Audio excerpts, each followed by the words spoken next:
Good morning, నేను సంయుక్త. Welcome to ఐకెఫే. మనకి ఏకాగ్రత ఉంటే మనకి మెమరీ పెరుగుతుందని తెలుసు. బట్ యోగాతో ఈ ఏకాగ్రతతో మెమరీ ఎలా పెంచుకోవచ్చు అనే దాని గురించి ఐకెఫేలో మనం మాట్లాడుకోబోతున్నాం. అంటే యోగాతో ఉన్న అన్ని రకాల ఇంపార్టెన్స్ అలాగే దాని యూజెస్ గురించి మాట్లాడుకోబోతున్నాం. సో మీరు కూడా దీని గురించి మాతో మాట్లాడాలనుకుంటే మా నెంబర్స్కి కాల్ చేయొచ్చు. అలాగే వాళ్ళు మనతో పాటు స్టూడియోలో ఇస్మాయిల్ గురూజీ ఉన్నారు, హీఈస్ యోగా ఎక్స్పర్ట్. అలాగే మనతో పాటు రవిశంకర్ గారు ఉన్నారు, meditation Guru. Good morning both of you. So మీరు కూడా మాతో పాటు మాట్లాడాలనుకుంటే తెలుసు కదా, మా నెంబర్స్కి కాల్ చేస్తూ ఉండండి.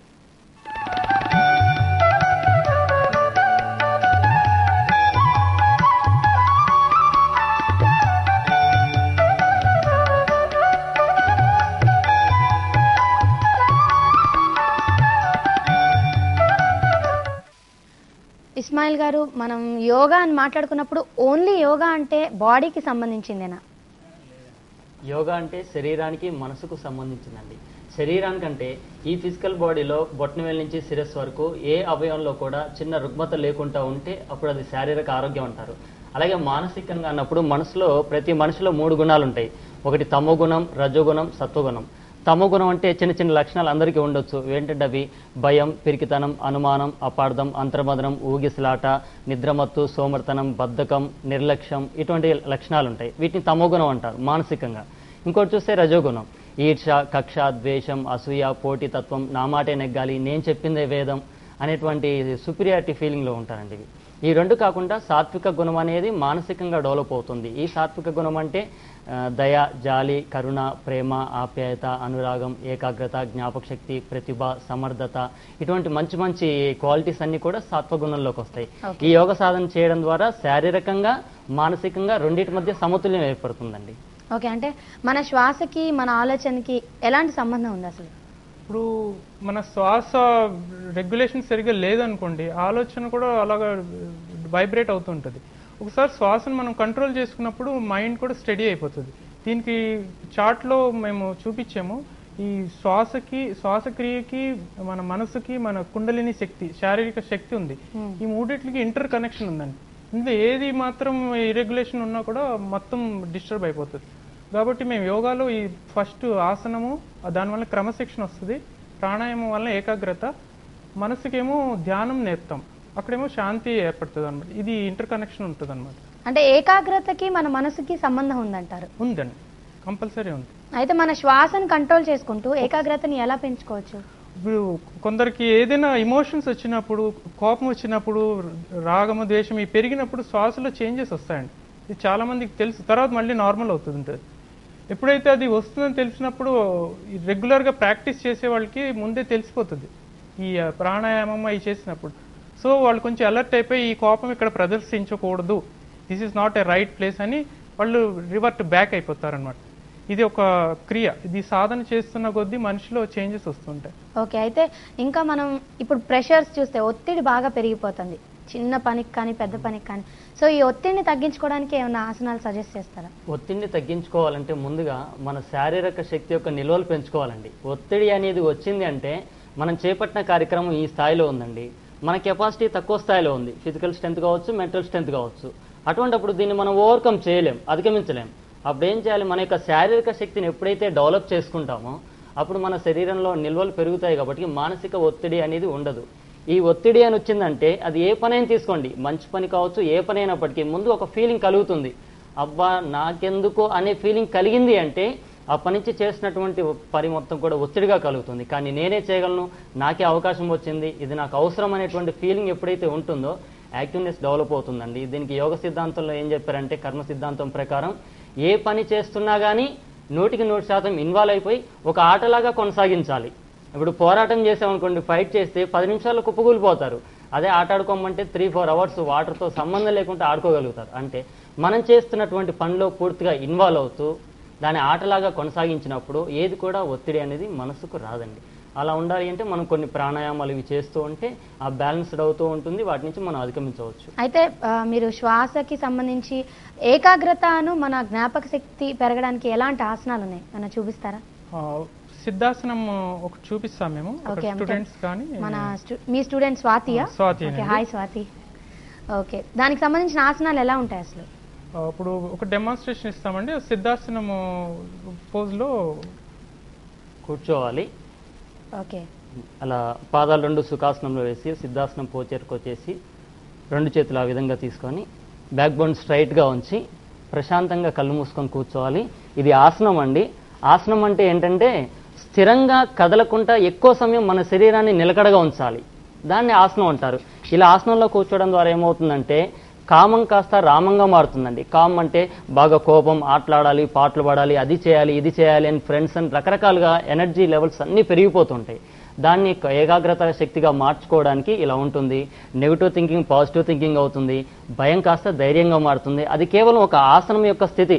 పిల్లలు ఏం చేయకపోయినా పెద్దవాళ్ళు మనసు నిలకడగా లేదంటే ఒక స్థిరాసనంలో కూర్చుంటే చాలు ఆటోమేటిక్గా పరిపరి విధాలుగా సంచరిస్తున్నటువంటి మన మనసుని ఒక ఆసనంలో కూర్చుంటే మన ఆధీనంలోకి తీసుకురావచ్చు అండి. ఇది కాన్సన్ట్రేషన్ కోసం చేసేటువంటి సిద్ధాసనం. ఓకే, కాన్సన్ట్రేషన్ పెరుగుతుంది. అయితే ఇది పెరుగుతుంది. ఎంతసేపు చేయాలి ఈ ఆసనం?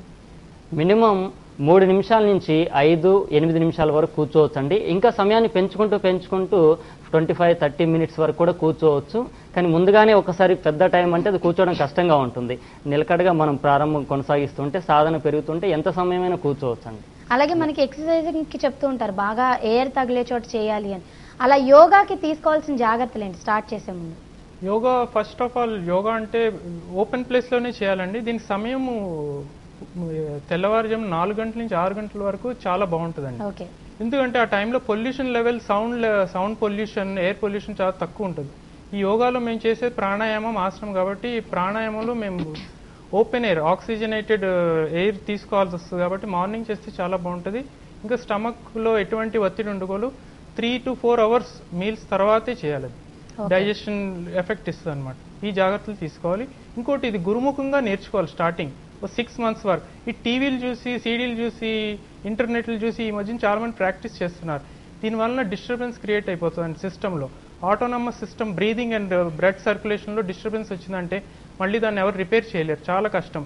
కాబట్టి ఈ టీవీలు అవి చూసి అవగాహన పెంచుకోండి, కానీ గురుముఖంగా ఒక క్వాలిఫైడ్ ఇన్స్ట్రక్టర్ నుండి నేర్చుకుంటే చాలా మంచిది.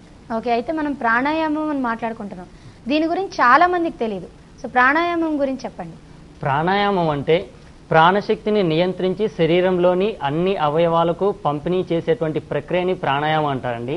మన శరీరంలో ఏ భాగానికైనా ప్రాణిక్ ఎనర్జీ తక్కువ అందిందనుకోండి, అక్కడ ఒక జబ్బు ఏర్పడుతుంది, ఒక పెయిన్ వస్తుంది.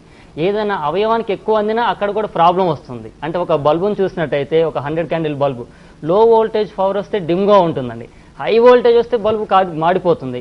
ఆ విధంగా ఈ ప్రాణశక్తి అనేది పాదం నుంచి శిరస్సు వరకు అన్ని అవయవాలకు సక్రమంగా అందించేటువంటి ప్రక్రియనే ప్రాణాయామం అంటారండి. ఈ ప్రాణాయామం మొత్తం ఎలా ఉంటుందంటే ఈ కుడిముక్కు రంధ్రం వచ్చేసి సూర్యనాడి అంటారండి, ఎడముక్కు రంధ్రం వచ్చి చంద్రనాడి అంటారు. కుడిముక్కు రంధ్రం ద్వారా శ్వాస తీసుకోవడం ద్వారా మన శరీరంలో ఉష్ణోగ్రత శాతం పెరుగుతుందండి, వేడి ఉత్పన్నమవుతుంది. మరి ఎడముక్కు రంధ్రం ద్వారా శ్వాస తీసుకొని వదిలిపెట్టడం ద్వారా చల్లదనం, అంటే ఇది చంద్రనాడి కాబట్టి చల్లదనం పెరుగుతుంది. ఒకవేళ వెచ్చదనం ఎక్కువగా ఉందనుకోండి అలజడి, చికాకు, ఉద్రేకం ఇటువంటి లక్షణాలు వస్తాయి. కూర్చుంటారు, చదవాలనుకుంటారు, బుక్ పట్టుకుంటారు, చూస్తుంటారు కానీ కాన్సన్ట్రేట్ చేయలేరు, చదువుతారు కానీ రికార్డ్ అవుతుంది పిల్లలకి. అది మరి చల్లదనం ఎక్కువగా పనిచేసింది అనుకోండి, నేను లెగవాలి చదవాలంటారు కానీ లెగవలేరు, మనసు సహకరించదు. అతి నిద్ర ఉంటుంది కొంతమందికి, నిద్ర లేకుండా ఉండడం ఉంటుంది. అయితే ఎప్పుడైతే మనం ఈ ప్రాణాయామాలు చేస్తామో మన శరీరంలో ఈ శీతోష్ణ స్థితి యొక్క సమస్థితిలోకి వచ్చేసి ఆలోచన విధానంలో మార్పు వస్తుంది, మన జీవన విధానంలో మార్పు వస్తుంది, రికార్డింగ్ పవర్ పర్ఫెక్ట్గా ఉంటుంది, కాన్సన్ట్రేషన్ మెమొరీ అనేది చాలా చక్కగా ఉంటుంది. ఈ రెండు ఎప్పుడూ లెవెల్స్లో ఉండాలి. ఎప్పుడు సమాత్వంలో ఉంటాయంటే సాయంత్రం సమయంలో ఉంటాయి. అందుకనే సాయంత్రం కూడా చాలా ప్రశాంతంగా ఉందండి, హాయిగా ఉందండి అంటారు. ఎందుకంటే సాయంత్రం సమయంలోనే 2 ముక్కు రంధ్రాలు సమానంగా పనిచేస్తాయి. కొన్ని సందర్భాలను బట్టి కుడి ముక్కు రంధ్రం, కొన్ని సందర్భాల్లో ఎడమ ముక్కు రంధ్రం.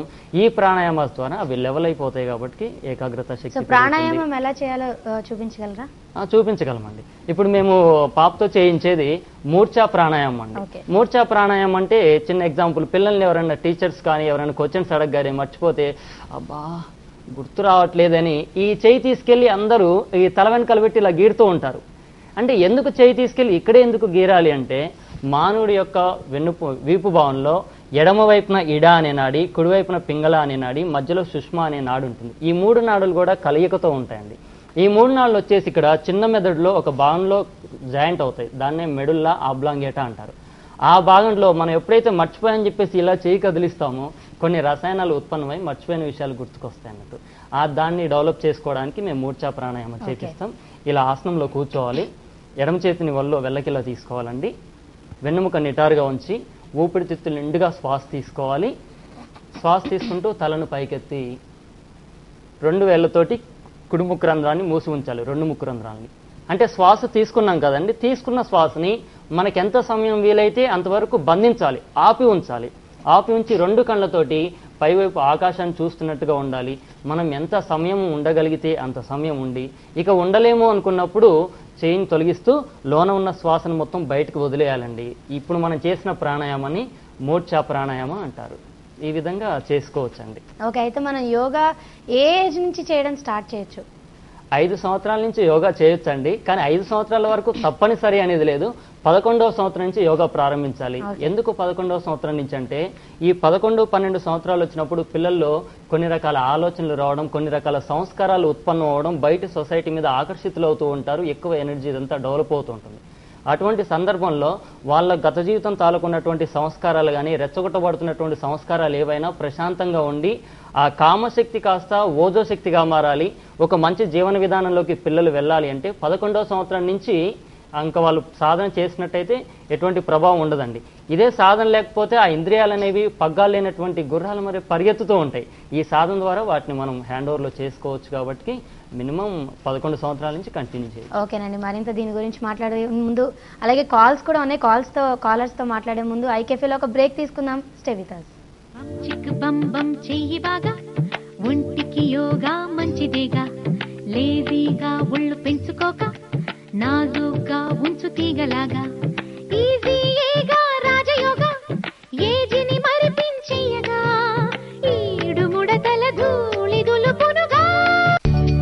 కాంపిటీషన్ లో నెగ్గావా, కానీ వేడి మాత్రం ఓడిచ్చేసింది. మోచేతులు, చంకలు వంటి ప్రాంతాలలో చర్మంపై పొర చెమటమయం అవుతుంది. దాంతో క్రిముల వల్ల స్కిన్ ఇన్ఫెక్షన్ల వంటి వ్యాధులు వ్యాపిస్తాయి. డెటాల్ స్నానం క్రిముల బారి నుండి 10 రెట్లు ఎక్కువ రక్షణ ఇస్తుంది. ఇప్పుడు డెటాల్ కూల్ మెంథాల్ తో పాటు అది మిమ్మల్ని చురుగ్గా, ఆరోగ్యంగా, కూల్ గా ఉంచుతుంది. ఎంచుకోండి మీ డెటాల్ ని. Dettol be 100% sure.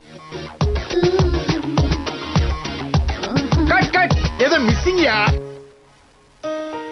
కొత్త వీట్ హెయిర్ రిమూవల్ క్రీమ్ ఇప్పుడు డబుల్ మాయిశ్చరైజర్ తో. ఇది నాకు ఇస్తుంది స్మూత్ మరియు గ్లోయింగ్ స్కిన్, అది కూడా కేవలం 3 నిమిషాల్లో. ఇంకో షాట్ చేద్దాం.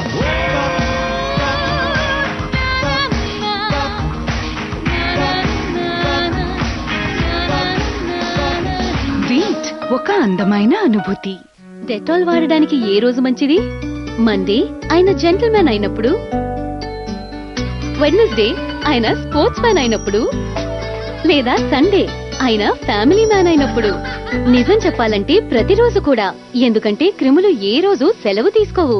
ఇప్పుడు కొత్త డెటాల్ ప్రతిరోజు క్రిముల బారి నుండి రక్షణ ఇస్తుంది. ఇంకా కొత్త సువాసనలు మీరు ఎంజాయ్ చేయడానికి ఒక హెల్దీ స్థానం. Dettol be 100% sure.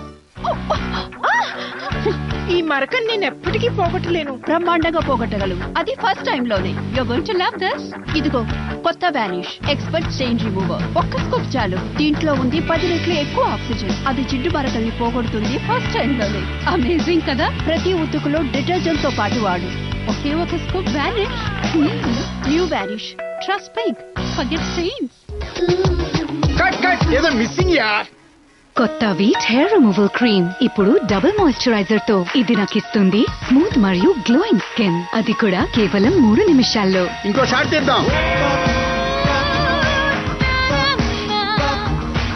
వీట్ ఒక అందమైన అనుభూతి. गले में हो खराश और सबसे दूर होने लगे आप, तो लें स्ट्रेप्सिल्स. इसके खास दवा तत्व दें खराश से राहत तुरंत, और स्ट्रेप्सिल्स का असर चलता रहे. आम गोली का असर हो खत्म, स्ट्रेप्सिल्स का असर चलता ही रहे. स्ट्रेप्सिल्स गले की खराश का फर्स्ट एड. కాంతమ్మ, శుభ్రం చేయడం అంత సులభం కాదు. ఇంకా బాగా నొక్కిపాము. కాంతమ్మ వదిలి. కాంతమ్మ, మరైతే మురికి ఉండిపోవడమేనా? లేదు, కొత్త easy off bank multi use power cleaner. Power క్లీనరా? ఇది శుభ్రపరుస్తుందా? నమ్మమంటావా? దీని శక్తి చేస్తుంది మొండి మరకలని అంతం. ఆహా, కానీ దీనిని ఎలా వాడాలి? మొండి మరకలపై సరాసరి వేయండి. ప్రతిరోజు తుడిచేందుకు బకెట్ నీళ్లలో మూతడు కలపండి. ఇల్లంతా చాలా బాగా శుభ్రపడింది. ఇప్పుడు శుభ్రపరచడం ఈజీ. బ్యాంగ్ మురికి మాయం. కొత్త ఈజీ ఆఫ్ బ్యాంక్ తో 200 ml హార్పిక్ పూర్తి ఉచితం.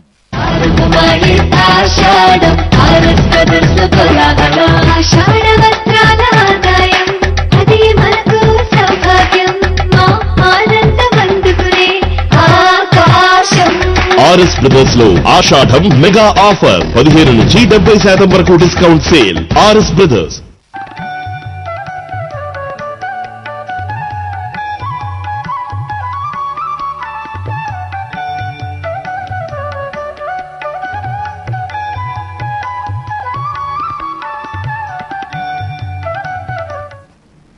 Welcome back. మన ఫస్ట్ కాలర్ నాగలక్ష్మి గారు లైన్ లో ఉన్నారు. Good morning Nagalakshmi. Good morning. చెప్పండి. యోగా మాస్టర్స్ తో మాట్లాడాలి మేడం. మాట్లాడండి. హలో మాట్లాడండి. హలో హలో హలో చెప్పండి మేడం. సార్ నేను హౌస్ వైఫ్ ని. చెప్పండి. నేను ఇంట్లోనే ఉంటాను. నాకు మానసిక ఒత్తిడి ఎక్కువ అండి. అస్సలు నాకు మైండ్ ఒక్క నిమిషం ఖాళీగా ఉండదు. దానికి ఏమైనా మంచి ఆసనం చెప్పరా ప్లీజ్? నేను అసలు ఏదన్నా చెయ్యాలనుకుంటా అసలు చెయ్యలేకపోతున్నా. ఈ మధ్య బద్ధకం అయిపోతుంది. ఎంత ఉంటుందండి మీ ఏజ్? నాది 29.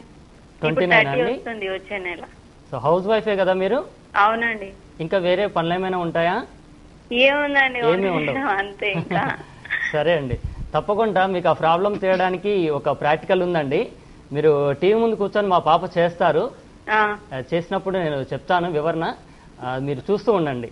మీరు ఖచ్చితంగా చూపిస్తారండి? ఇప్పుడు చూపిస్తానండి, కన్ఫర్మ్ గా చూపిస్తాను. దాన్ని రెగ్యులర్ గా ప్రాక్టీస్ చేయండి. ఓకే. అంటే మనసు అనేది ఎప్పుడు మనకి నిలకడగా ఉండదు. మనం అనుకుంటాం దీని మీద కాన్సన్ట్రేట్ చేయాలి, అసలు ఇంకా వేరే ఏం ఆలోచించకూడదని. కానీ ఎక్కడో చోట మనం డైవర్ట్ అవుతూ ఉంటాం. సో దానికి మీరేం చెప్తారు? మనసు నిలకడగా ఉండట్లేదు అనేది ఇది సహజం అండి అందరికీ. మనసు నిలకడగా ఉండకుండా ఉండడం అది మనసు యొక్క లక్షణం అండి. ఎవరు మార్చలేరు. నాకు మనసు నిలకడగా ఉందంటే అది కరెక్ట్ కాదు. నిలకడగా ఉండకుండా ఉండడమే మనసు యొక్క లక్షణం. మనిషి యొక్క ధర్మం ఏంటంటేను దాన్ని మనం ఆధీనంలోకి తెచ్చుకోవాలి. అయితే దీని విషయంలో ఈ మనసు అనేది ఎలా ఉంటుందంటే, పంచభూతాలు తీసుకుంటే ఒక పదార్థం ఉందండి, రాయి. ఇలా వేసాం, కొంత దూరం వెళ్తుంది. ఆ పదార్థం కన్నా పల్సగా నీరుంటుందండి. ఇక్కడ పోస్తే కొంత దూరంగా వెళ్తుంది. నీటి కన్నా పల్సగా గాలి ఉంటుంది. వెనకాల ఎంత బరువు ఉంటే అంత ఫోర్స్గా ముందుకెళ్తుంది. గాలి కన్నా పల్సగా అతి సూక్ష్మంగా ఉండేది మనసు అండి. ఇది ఎప్పుడు కూడా ఎటంటే అటే డైవర్ట్ అవుతుంటాయి. మీతో మాట్లాడుతూ నేను మీ వైపు చూడొచ్చు, పాప వైపు చూడొచ్చు, కెమెరా వైపు, రకరకాలుగా. అంటే ఒక పని చేసినప్పుడు కూడా మనసు రకరకాలుగా జర్నీ చేస్తూ ఉంటుంది. ఇలా జర్నీ చేయడం వల్ల మనం చేసే పని అనేది సక్సెస్ అవ్వదు. ఈ మనసును నిలకడగా ఉంచాలి అంటే త్రాటకం అనేది మనం చేయాలి. త్రాటకం ఆసనం పేరా? ఆసనం పేరండి, అదొక స్థితి, చేయవలసిన పోస్చర్. Okay, posture. అది ఎలా అంటే ముందు వినండి. త్రాటకం అంటే మనసు నిలకడగా లేనప్పుడు ఒకే విషయం మీద మన యొక్క మనసుని, దృష్టిని టోటల్గా కేంద్రీకరించాలండి, 100%. అలా కేంద్రీకరించినప్పుడు వస్తున్నటువంటి ఆలోచనలు మొత్తం దూరం అయిపోతూ ఉంటాయి. వాటిని కావాలని అవాయిడ్ చేయాలి. రకరకాలుగా అటు చూడాలి, ఇటు చూడాలి, అది వినాలనిపిస్తుంటుంది. వాటన్నిటిని కట్ చేస్తూ మనసుని